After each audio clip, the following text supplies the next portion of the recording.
a lot of black women are not aware, Brother David, but a lot of the chemicals that they use in this country are not allowed to be used on the heads of human beings in the very countries where the chemicals are processed.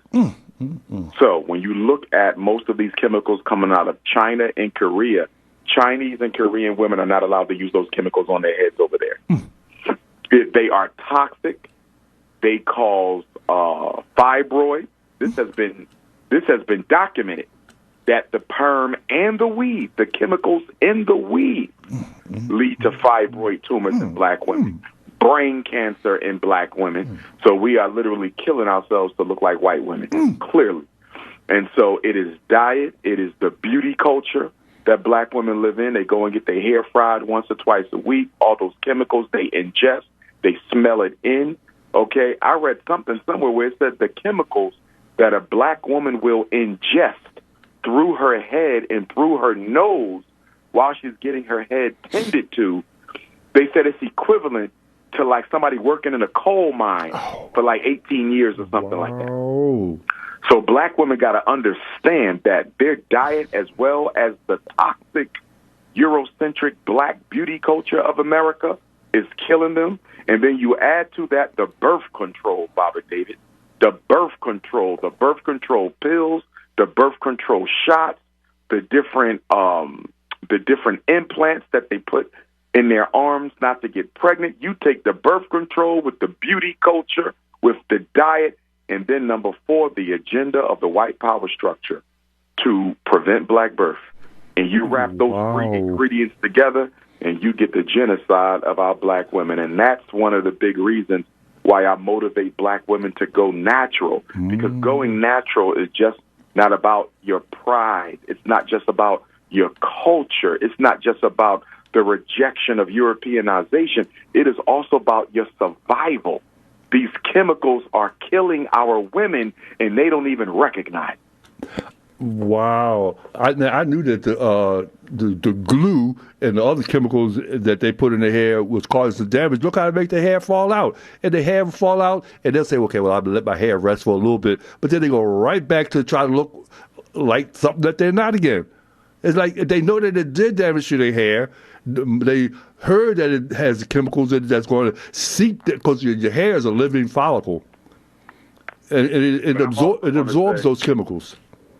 It does, Baba David, but I'm also going to say black men have not done enough to make black women feel comfortable in their skin. For example, Baba David, I'm the only personality, and I don't want to say scholar because these other guys are not scholars, YouTubers, but I'm the only prominent personality in the conscious community in this entire country who regularly and unapologetically tries to influence black women to go natural. I'm the only one. There's nobody else who does that. Just like I'm the only one who says black men need to stick with black women. None of the rest of them say that. They don't advocate our sisters going natural, and they don't advocate our brothers staying loyal to our sisters. So a lot of this is the black man's fault. Our women are trying to emulate the European standard of beauty that black men have made clear we want to see. Well, you know, black men are afraid to be truthful with black women because they don't want to get cussed out, fussed out, and left in the cold. You know, so they will lie to the woman. They won't tell her.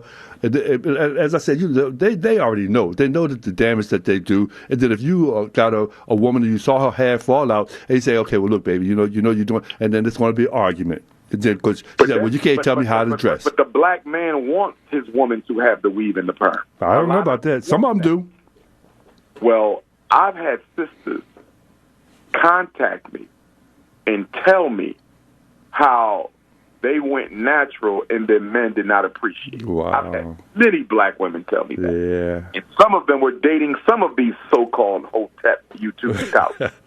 Yeah, because that's that. What image are they looking for in their woman? Exactly. We're not pushing the natural look. We're not. Black men are very much into the European standard of beauty. We are very much into it. I mean, listen to these rappers when they call black women ugly. Somebody sent me something the other week where Chris Brown, and I actually like Chris Brown, but somebody sent me something the other week where Chris Brown made some derogatory comments about dark-skinned black women, that he didn't like them or they were ugly or something like that. You know, Kodak Black, you know, who's richly melanated himself, he's made comments about dark-skinned black women. If you go into Jay-Z's history, although he hasn't done it recently, Jay-Z is very much a light-skinned supremacist and has made comments about dark-skinned black women. And then we also got to hold black women responsible for celebrating the music of artists and entertainers who publicly degrade black women. Yeah. So sisters, because you can't dance to the music that's calling you a bitch. You want to dance to it. And then when somebody calls you one in your face, you got a problem with it. That's a contradiction. Now, don't get me wrong. Nobody should be disrespecting our sisters irregardless of their behavior. But I'm saying black women need to be more consistent with the message they're sending to the world. I mean, you go on Instagram and you see black women just promoting their bodies, you know, for free sexually. Our little girls even. I mean, we are living in an era where black women have lost their shame in terms of publicizing their private parts to the world. I know. So there's two messages being put out there. One of them is the message of decency, respect, okay, cultural protection. And then there's this other competing message of the Cardi B and the Nicki Minaj that's going on out there.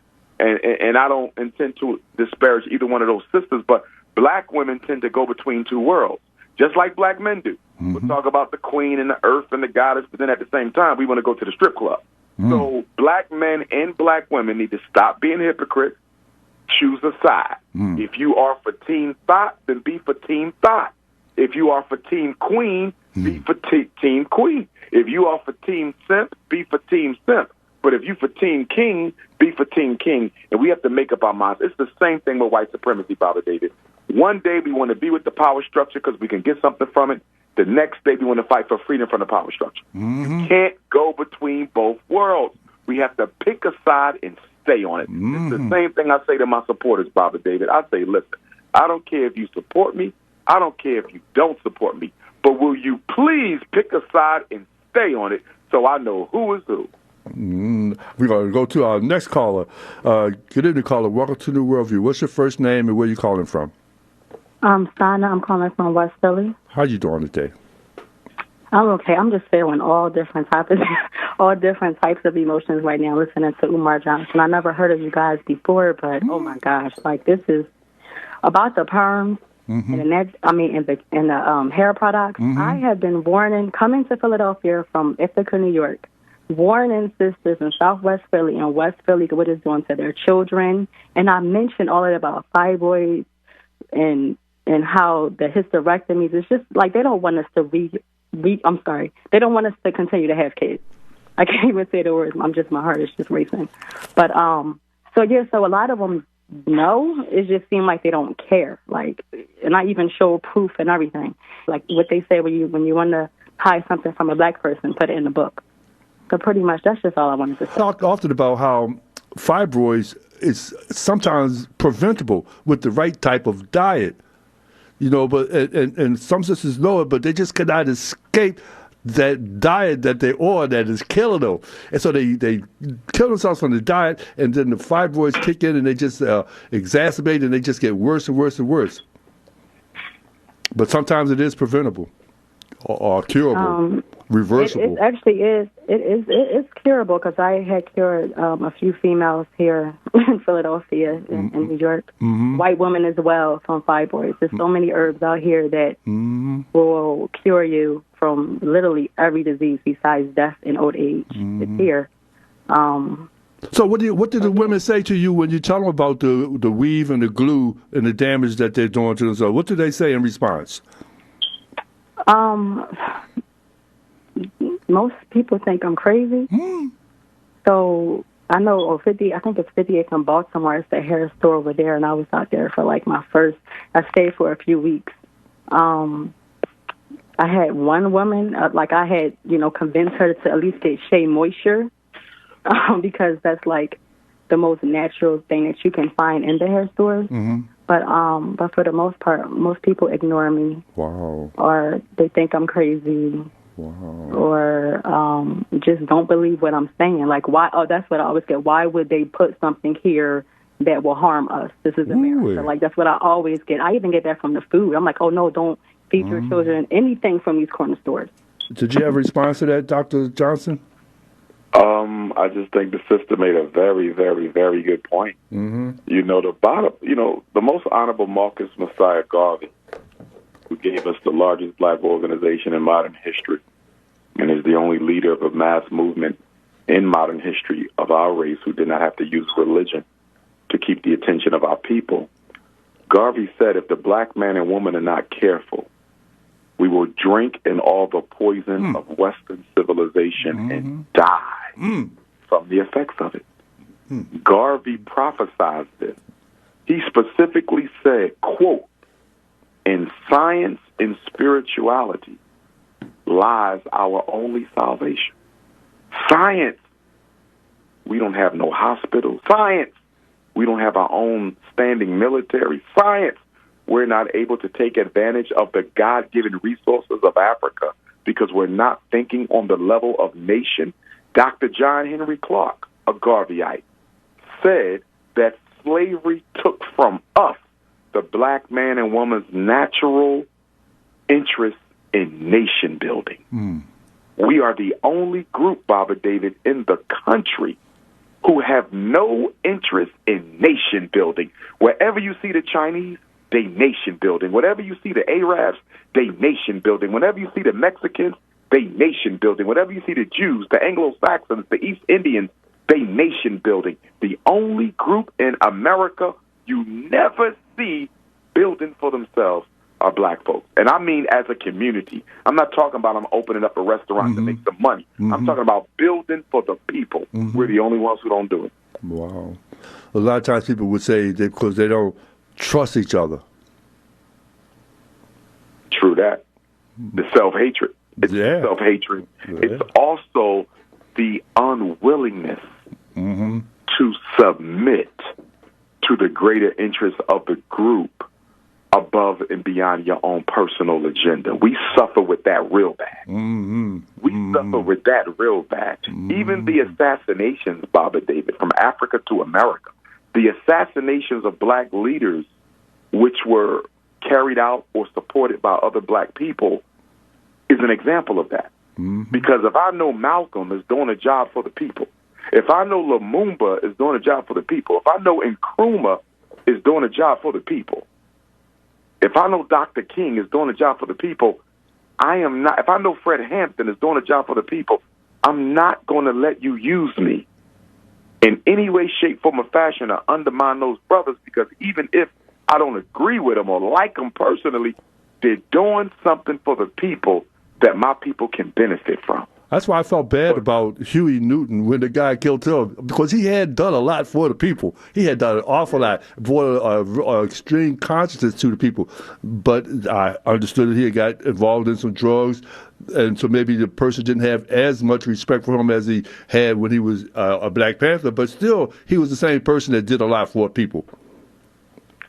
We have no patience with one another.